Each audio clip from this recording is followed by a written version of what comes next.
The Cambridges wouldn't be at Kensington Palace for long enough though to be sure of a name for their firstborn and for it to be announced by Kensington Palace, George Alexander Louis, or Prince George of Cambridge. For me, Catherine and now little George are my priorities, and Lupo. And so, yeah. He's coping all right, actually. I mean, as a lot of people know who've got dogs and bringing a newborn back, they take a little bit of time to adapt. But no, he's been all right so far. He's been slobbering sort of around the house a bit, so he's perfectly happy. His great-grandmother, the Queen, would be pleased that her father and grandfather's name would live on in the House of Windsor. She paid a visit to give her blessing as the couple packed to take Prince George to Bucklebury. Kensington Palace at that time was still being renovated, so they were in their smaller apartment.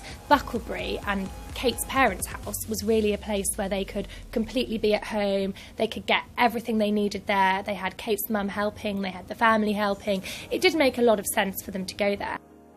Time at the Middletons' Berkshire home also provided the perfect environment for official family photographs. It was out with formality in both style and photographer. The job was given to Kate's father, Michael. Perhaps after all the hurly-burly and all the stress of perhaps the birth and everything that we faced here, it was maybe a welcome respite from that. To do something in a family setting, to do something that was much more obviously relaxed and intimate.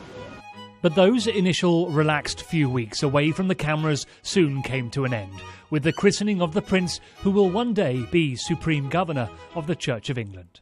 Prince William and Prince Charles were both christened in the music room at Buckingham Palace, but William and Kate had different ideas when it came to the christening of their son, Prince George. Instead, they chose the intimacy of the Chapel Royal here at St James's Palace. It was steeped in history, but more than that, it was where the coffin of the Duke's mother, Diana, Princess of Wales, rested the night before her funeral.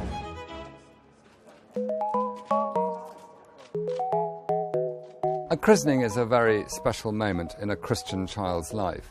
I think what was special for Prince George is we all knew that one day he was going to be Supreme Governor of the Church of England, and he was being christened inside the Chapel Royal, the ceiling of which is painted by symbols of the first Supreme Governor, Henry VIII, and therefore underscored again this historical, extraordinary role for this child, and what an importance that religion and faith will have at a secular time in the nation's life.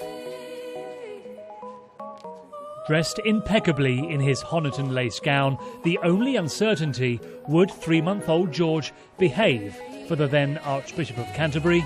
Kate would later reveal he did. He was such a good boy, actually. We're very, very lucky. Not always like that, but I think he enjoyed all the... He did well with the different people and like, so there was lots of action going on. I think he was slightly distracted.